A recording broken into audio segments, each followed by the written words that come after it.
Assalamualaikum teman-teman, selamat berjumpa lagi dengan saya Abdurrahman dan masih tetap di channel Abdurrahman ya. Dan masih tetap juga mengupas tentang seputaran gangguan asam lambung dan asam psikosomatis.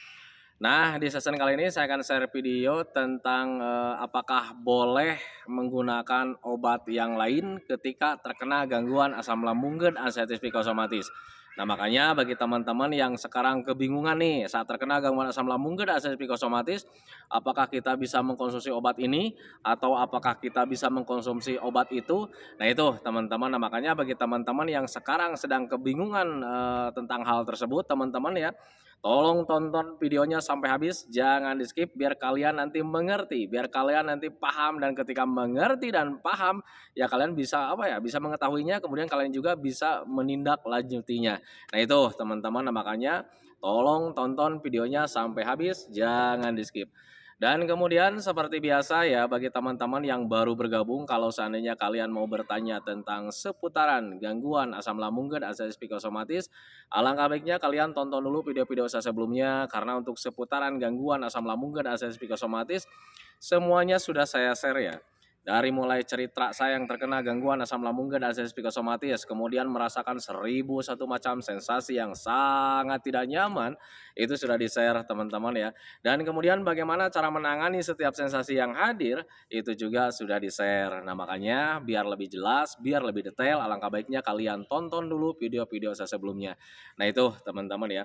Dan kemudian bagi teman-teman yang baru bergabung juga, seperti biasa juga kalau seandainya kalian belum subscribe channelnya, mohon videonya itu di-subscribe dulu karena untuk subscribe itu tidak memerlukan biaya, tidak memerlukan pendaftaran. Jadi subscribe itu adalah hal yang sangat mudah sekali bagi teman-teman lakukan ya. Jadi teman-teman itu cukup memijit saja tulisan subscribe biar kenapa? Jujur ya, biar videonya itu cepat berkembang dengan baik. Dan kalau seandainya videonya itu berkembang dengan baik, sudah barang tentu itu akan menambah semangat tersendiri buat saya untuk terus nge-share tentang seputaran gangguan asam lambung dan sensitif psikosomatis ini terhadap kalian. Kemudian yang lebih penting dan yang lebih utamanya, tekan juga tombol lonceng sama tombol like-nya ya, biar kalian itu dapat notifikasi atau pemberitahuan video saya yang terbaru. Karena saya itu akan terus nge-share tentang seputaran gangguan asam lambung dan sensitif psikosomatis ini terhadap kalian dengan tujuan semoga saja videonya itu menjadi wasilah atau jalan keluar bagi kalian yang sedang mengalami gangguan asam lambung dan sensitif psikosomatis hingga membaik ya apalagi sampai sembuh total.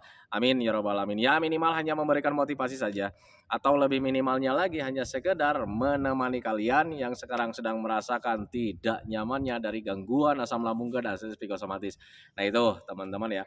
Nah kembali lagi ke topik utama teman-teman ya. Untuk orang-orang yang terkena gangguan asam lambung dan asam psikosomatis kadang selalu mengalami kebingungan teman-teman ya saat kita mau menangani setiap sensasi yang hadir. Nah itu teman-teman, dan untuk sensasi dari gangguan asam lambung dan asam psikosomatis itu sangat banyak sekali teman-teman ya.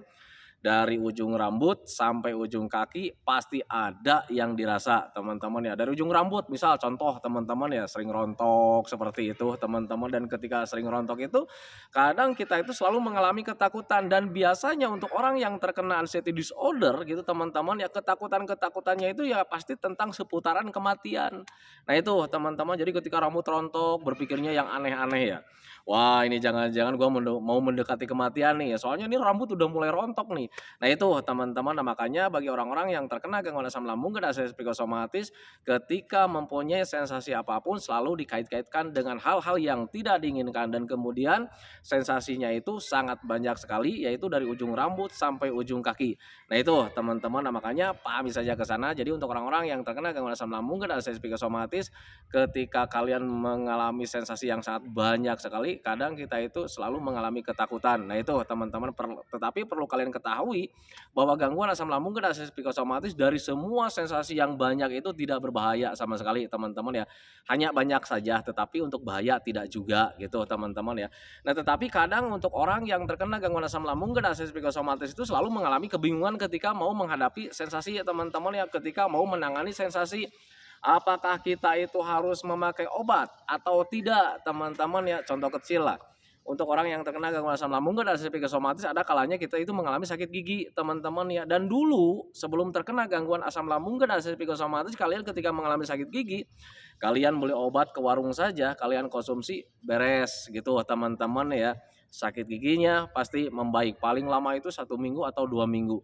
Nah itu teman-teman, tetapi saat terkena gangguan asam lambung dan asam psikosomatis, ketika kalian ingin mengkonsumsi obat-obatan itu, ya kadang kita mengalami ketakutan teman-teman ya. Nah itu, nah makanya banyak juga orang yang bertanya tentang seputaran obat-obatan. Pak, saya itu sekarang sedang terkena gangguan asam lambung dan asam psikosomatis. Kemudian sekarang itu saya sedang mengalami sakit gigi, sekarang sedang mengalami sakit kepala. Apakah bisa kita itu mengkonsumsi obat sakit gigi, atau apakah kita bisa mengkonsumsi obat sakit kepala? Nah itu teman-teman ya.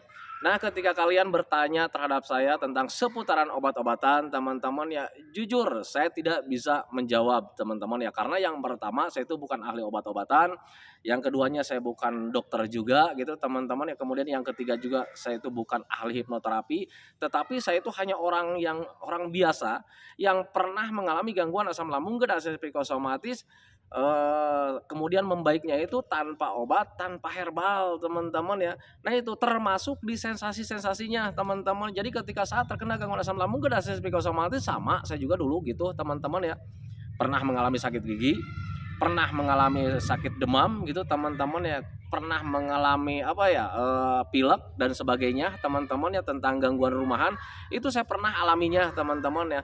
Nah tetapi dulu saat terkena gangguan asam, kemudian ketika mendapatkan hal seperti itu teman-teman ya, saya tidak menggunakan obat apapun teman-teman ya. Kenapa saya ketika batuk misalkan seperti itu ya, tidak mengkonsumsi obat batuk gitu teman-teman ya. Kemudian ketika sakit gigi, saya tidak mengkonsumsi obat sakit gigi gitu teman-teman ya. Kenapa bisa seperti itu? Karena ada pencernaan yang saya jaga gitu teman-teman. Jadi ketika saat terkena gangguan asam lambung dan asam psikosomatis, saya itu merawat lambungnya itu, mengembalikan lagi pencernaan saya itu kayak macam bayi lagi teman-teman ya. Jadi ketika kita menjaga pencernaan kayak macam bayi lagi, ya sudah pasti dijaga termasuk asupan-asupannya teman-teman ya.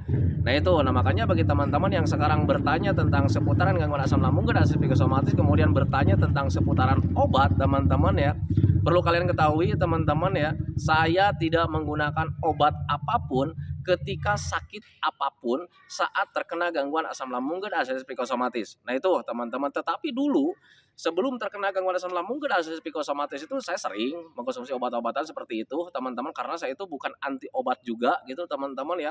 Ketika mengalami sakit gigi, dulu juga sering saya mengkonsumsi sakit gigi gitu teman-teman ya. Jadi ketika sakit gigi nih, suka pergi ke warung gitu teman-teman ya, beli obat sakit gigi gitu teman-teman ya. Kemudian ketika pilek, saya juga sering konsumsi obat-obat pilek gitu teman-teman ya.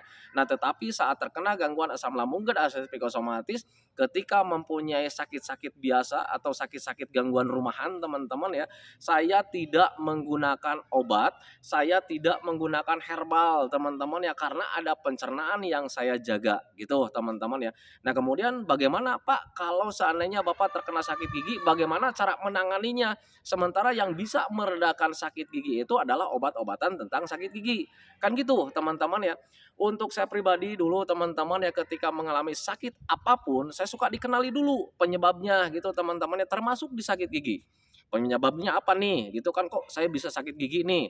Saya lihat-lihat giginya, kalau seandainya dari bolong, ya sudah gitu teman-teman ya, bersihkan saja yang bagian bolongnya. Biasanya kalau sakit gigi karena gigi yang bolong gitu teman-teman ya, biasanya ada makanan yang nyangkut di bolongnya. Nah itu teman-teman, kemudian tidak tersikat gitu teman-teman, dan akhirnya ada pembengkakan di situ, dan akhirnya kita mudah sakit gigi. Nah itu teman-teman, nah makanya ketika saya melihat kalau seandainya sakit giginya itu dari bolongnya teman-teman ya, biasanya suka saya bersihkan teman-teman, dan ketika dibersihkan saya tutup gitu teman-teman ya, dengan ya secara alami lah, cara orang-orang yang dulu gitu teman-teman, cuman pakai kapas gitu teman-teman, ditutup seperti itu. Dan kemudian nanti juga ya bisa membaik dengan sendirinya. Itu saya dulu gitu teman-teman ya, saat terkena gangguan asam lambung dan asam psikosomatis, ketika ingin menangani setiap sakit-sakit rumahan gitu teman-teman ya. Termasuk di ini juga, sakit gigi bisa juga termasuk dari panas dalam teman-teman. Kalau seandainya oh ini bukan dari bukan dari bolong teman-teman, ini cuman dari panas dalam, dengan ditandai biasanya kalau dari panas dalam itu gusinya agak membengkak gitu teman-teman ya. Kemudian mulut terasa pahit juga, ada terasa panas-panas juga gitu teman-teman ya. Nah biasanya kalau seandainya dari panas dalam, saya tangani panas dalamnya teman-teman ya. Kalau seandainya kita ditangani panas dalamnya, nanti juga sakit-sakit gigi itu hilang dengan sendirinya dan kita bakalan membaik dengan sendirinya teman-teman ya. Nah dengan cara seperti apa? Ya usahakan ketika panas dalam, usahakan minum minimal 8 gelas dalam sehari, jangan sampai kurang. Kemudian menjaga jenis makanannya, jangan sampai kalian itu mengkonsumsi makanan-makanan yang bisa memicu panas dalam kembali teman-teman ya. Sesimpel itu sih sebetulnya teman-teman ya. Jadi ketika kita konsisten ke arah sana teman-teman ya, itu alhamdulillah cukup membantu teman-teman dan sakit gigi itu hilang dengan sendirinya. Itu pengalaman saya dulu saat terkena gangguan asam lambung gak ada psikosomatis. Nah makanya ketika saat ada asam lambung yang belum membaik teman-teman ya, ketika pencernaan belum membaik untuk saya pribadi dulu, ketika kita mengalami sakit gigi, kemudian pilek, saya nggak tangani dengan obat teman-teman ya, karena alasannya ya memang seperti itu ya, ada pencernaan yang sedang dijaga. Jangan sampai kita itu menangani satu masalah, timbul masalah yang sedang kita bina gitu teman-teman ya. Saya sakit gigi nih, gimana caranya supaya sakit giginya itu hilang? Beli obat apa ya, obat sakit gigi di warung-warung itu banyak kan ya. Ketika kita konsumsi sakit giginya hilang, tapi pencernaannya tambah apa ya, tambah nggak membaik. Nah itu teman-teman, nah, makanya dulu itu saya mencoba secara alami sajalah gitu teman-teman ya, termasuk di demam juga saya dulu tidak konsumsi obat-obat demam teman-teman ya, saat pencernaannya belum membaik. Jadi ketika menangani demam itu ya kita kenali saja dulu demamnya dari mana teman-teman ya. Kalau seandainya oh ini mungkin karena tadi olahraga kepanasan, ya sudah gitu teman-teman, istirahat di rumah. Nah itu teman-teman ya, minum air hangat pelan-pelan minimal 8 gelas dalam sehari, kemudian makannya juga harus dijaga. Jangan sampai kita itu telat makan, karena dengan makan itu bisa mempercepat proses pemulihan dari segala penyakit. Nah itu teman-teman, makanya pahami saja ke sana. Jadi pure ya. Bagi teman-teman yang bertanya apakah Bapak dulu mengalami sakit gigi? Saya sering, teman-teman ya, saat terkena gangguan asam saya sering ya. Kemudian bertanya juga, terus bagaimana cara menanganinya Pak? Jadi untuk sakit-sakit itu untuk orang yang terkena gangguan asam lambung dan asam psikosomatis itu normal lah gitu teman-teman, karena orang yang terkena gangguan asam lambung dan asam psikosomatis itu adalah orang-orang normal teman-teman, dan ketika kita itu normal teman-teman ya, ya pasti kita juga mengalami sakit-sakit yang normal, sakit gigi, demam, pilek, apa ya, sakit kepala. Nah itu teman-teman ya, sakit badan, meriang. Nah itu teman-teman, itu normal teman-teman ya. Cuman ketika kalian ingin menangani hal-hal seperti itu ya kalian harus perhatikan dulu pencernaannya teman-teman ya. Dan alangkah baiknya menurut saya pribadi teman-teman ya, kalian tangani dengan yang sederhana saja teman-teman ya. Kalian demam karena memang kecapean, ya sudah istirahat teman-teman ya. Pak saya pening nih kepala nih akibat panas-panasan, ya sudah jangan panas-panasan. Nah itu teman-teman ya, sesimpel itu sebetulnya. Nah itu, nah makanya pahami saja ke sana. Nah kemudian untuk orang-orang yang terkena gangguan asam lambung dan asam psikosomatis juga, ada yang bertanya juga, Pak kalau seandainya saya paksakan nih karena memang sakit giginya itu hebat gitu teman-teman ya, sakit giginya ini hebat nih gitu kan ya, hanya bisa diredam dengan obat sakit gigi, kan seperti itu teman-teman ya. Bisa teman-teman ya, cuman kalau seandainya pencernaan kalian itu menjadi terganggu, kemudian ada sensasi yang lain lagi teman-teman ya, kalian jangan cemas, kalian jangan panik teman-teman ya. Biasanya untuk orang-orang yang terkena gangguan asam lambung dan asam psikosomatis itu, ketika kalian mengkonsumsi apapun kemudian ada sensasi di pencernaan teman-teman, biasanya pikirannya ikut error ya, ikut ketakutan juga teman-teman ya, wah ini apa lagi nih. Nah itu teman-teman, nah makanya ketika kalian ingin mengkonsumsi obat sakit gigi teman-teman, kalian bisa teman-teman, cuman kalian harus bisa menerima ketika ada perubahan suasana di dalam pencernaan kalian teman-teman ya. Entah itu ada perasaan mengganjal teman-teman ya, entah itu ada perasaan sakit melilit. Nah itu teman-teman ya. Nah makanya pahami saja ke sana. Jadi kalau misalkan kalian bisa menerima ya sah-sah aja sih sebetulnya teman-teman. Nah tetapi untuk saya pribadi dulu ketika ingin cepat membaik teman-teman ya, jadi saya jaga asupannya, karena ketika nanti sakit gigi nih, konsumsi obat sakit gigi, nanti perutnya itu agak terasa begah gitu teman-teman, kemudian ulu hatinya terasa mengganjal. Kemudian ada sakit-sakit melilit juga gitu teman-teman, dan akhirnya saya tidak bisa menerima, akhirnya cemas lagi teman-teman ya. Wah ini nih gara-gara obat sakit gigi. Nah itu teman-teman, nah makanya dulu itu saya menjaga asupan untuk pencernaan biar nanti ketika, dijaga itu ya cepat membaik, kemudian kita itu ya tidak ada dampak ke pencernaannya juga. Nah itu teman-teman, dan sebetulnya untuk orang yang terkena gangguan asam lambung dan asam psikosomatis itu menjaga itu bukan dari obat saja sih sebetulnya teman-teman ya, dari makanan juga sama gitu teman-teman ya.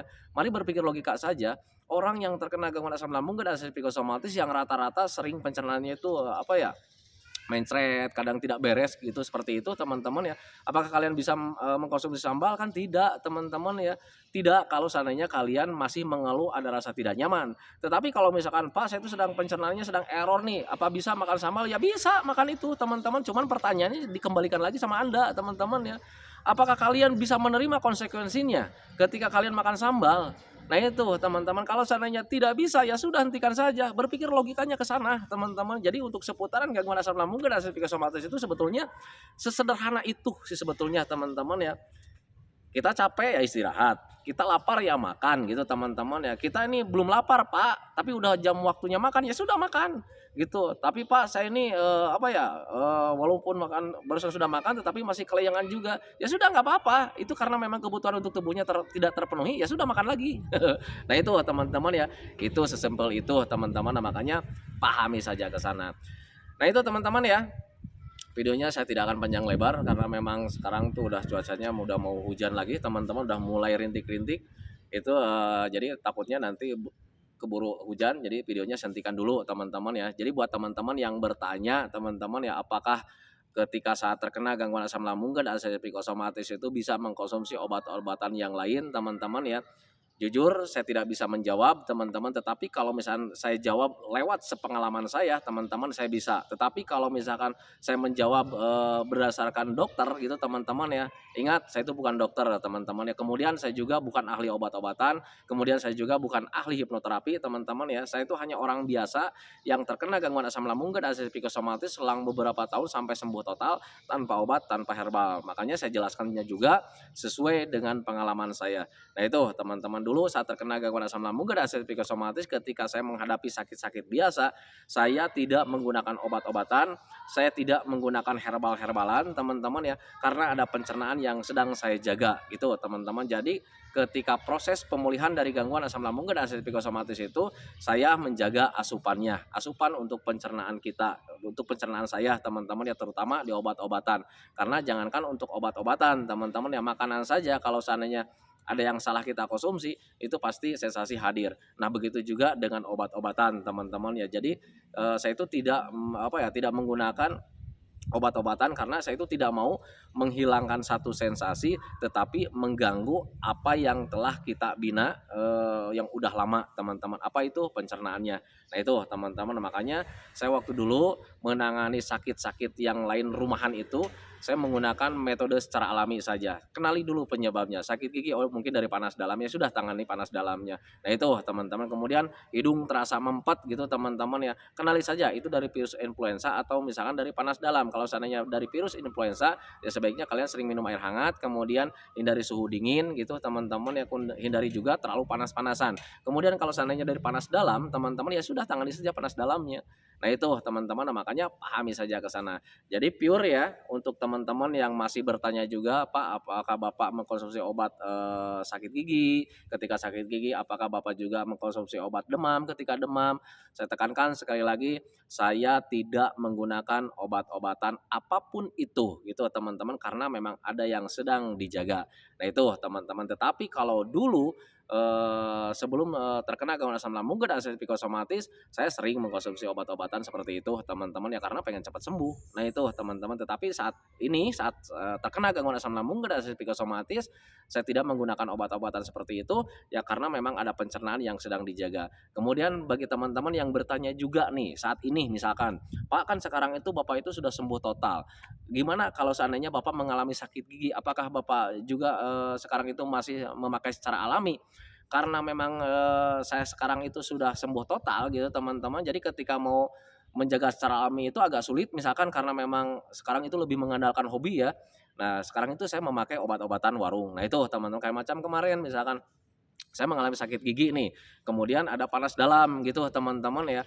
Nah, saya beli obat warung untuk panas dalam. Nah, itu teman-teman, karena untuk menjaga secara alaminya sekarang agak sulit teman-teman ya, karena sekarang itu mulai hobi yang lain-lain ya, yang seharusnya menjaga panas dalam dengan cara, menghindari makanan-makanan yang bisa memicu panas dalam, tetapi karena sekarang itu mulai sembuh total, karena sudah sehat, cueknya sudah besar gitu teman-teman ya.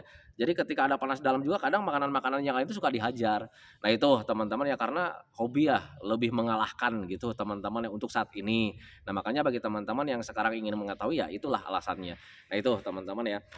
Nah, itu teman-teman ya videonya, semoga saja videonya itu menjadi pencerahan buat kalian, semoga saja videonya itu menjadi wawasan buat kalian, ya minimal hanya sekedar menemani kalian lah yang sekarang sedang merasakan tidak nyamannya dari gangguan asam lambung dan akses psikosomatis. Kemudian seperti biasa sebelum saya akhiri videonya, saya selalu mendoakan sama teman-teman itu, semoga saja teman-teman itu cepat sehat lagi, cepat sembuh lagi, cepat kembali lagi keadaan kalian yang dulu, baik semangatnya, moodnya, tertawanya, pokoknya kehidupan kalian yang berwarna itu, semoga saja cepat kembali lagi karena memang saya yakin 100% bahwa keadaan kalian yang dulu itu sangat dirindukan sekali. Nah, itu teman-teman ya. Kemudian doakan saya juga teman-teman ya agar saya itu tetap sehat, tetap kuat, tetap ceria agar masih bisa tetap menemani kalian. Nah, itu teman-teman ya. Santikan videonya teman-teman ya. Assalamualaikum warahmatullahi wabarakatuh.